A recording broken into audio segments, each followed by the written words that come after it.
Russia's economy is collapsing. And here's the reason no one is talking about. Across Russia's heartland, the machines that once forged an empire are going quiet, and the silence is spreading fast. Assembly lines stop mid-cycle, lights flicker above empty floors, and workers wait for shifts that never come. It is not war tearing these factories apart. It is exhaustion, an economy collapsing from within. For years, the Kremlin promised that a war economy would keep the nation alive, but that illusion is breaking. Industrial output beyond the defense sector is shrinking, and the car plants, cement mills, and rail depots that once symbolized progress are turning into relics. Inside Moscow, officials still speak of resilience, yet across the country, the hum of production is fading. The machine that built modern Russia is seizing, and if the engines that once defined its power are already failing, what happens when the last of them finally stop? And the answer is, the illusion becomes clear, because what Moscow calls stability is really paralysis. Official reports still claim the economy is expanding, with Russia's industrial output rising about 5% in early 2025, according to Rosstat. But independent analysts say that growth is almost entirely driven by weapons production, while civilian industries keep shrinking. Factories that once built cars, trains, and tools are being forced to produce shells and armored trucks, and for every new contract signed by a defense supplier, another private manufacturer quietly closes its doors. The result is a distorted economy where activity rises on paper, even as real output for consumers and exports falls. According to the Russian Central Bank, non-military manufacturing dropped by more than 5% in 2025, the steepest contraction since the height of sanctions in 2022.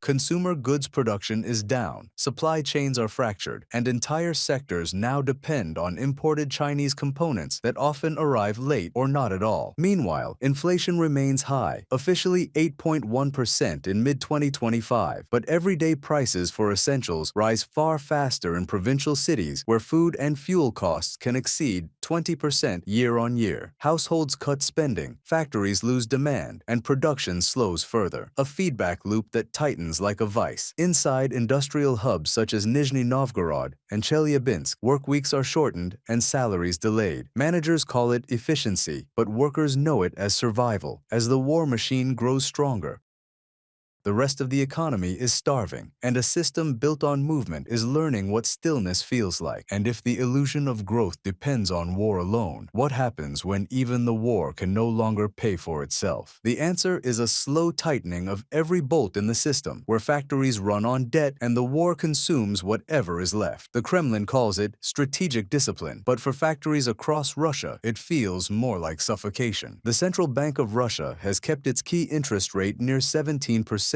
through most of 2025, after peaking at 21% earlier in the year, a level meant to control inflation, but one that now strangles borrowing and investment. For a business owner, that means paying more than 1/5 of every ruble in interest just to keep the lights on. Small and medium enterprises, already hurt by shrinking demand, have begun closing quietly. Industrial bankruptcies rose by nearly 30% in the first half of 2025, compared to last year. Even giants are tightening belts. Automakers such as Avtovaz and Kamaz have shortened work weeks and delayed new projects because loans to expand production have become unaffordable. The pain extends far beyond assembly lines. High interest rates push the ruble temporarily higher, but they also drive up mortgage costs and crush consumer spending. Inflation remains above 8%, while wages barely grow at half that pace. It is a trap that economists call stagflation, rising prices and falling growth, the worst of both worlds. To plug the widening deficit, Moscow has begun tapping its national wealth fund, selling off foreign reserves, and forcing state banks to buy government bonds. Each move buys time, but drains stability. The more the state borrows, the less private industry can breathe. Factories once built for growth now produce just enough to service debt. Managers juggle credit lines, workers accept delayed pay, and entire towns live from one budget extension to the next.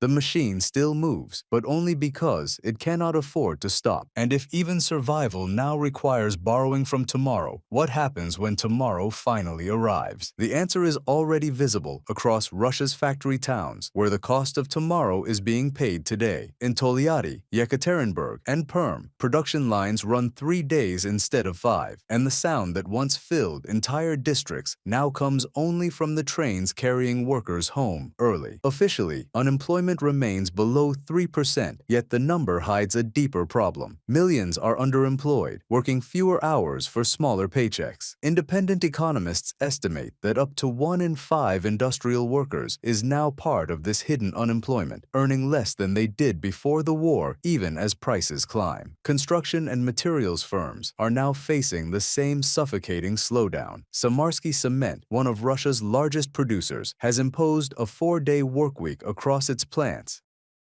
after public housing and infrastructure spending were diverted toward military projects. The Russian Union of Builders reports that new residential construction fell by 12% in 2025, and with mortgage rates above 17%, buyers have disappeared from the market. Timber producers like Sveza have closed mills due to collapsing exports and surging production costs, and thousands of rural workers are migrating to cities in search of temporary jobs. These are not statistics. They are the slow unraveling of a workforce that once held the country together. Factories feed cities, and when the factories fall, the cities follow. And if the people who built Russia's industry are now struggling to survive its collapse, what future is left for the nation that once called itself an industrial power? The answer is a future already taking shape, not after the war, but because of it. Russia's factories are not waiting for peace to rebuild. They are eroding in real time.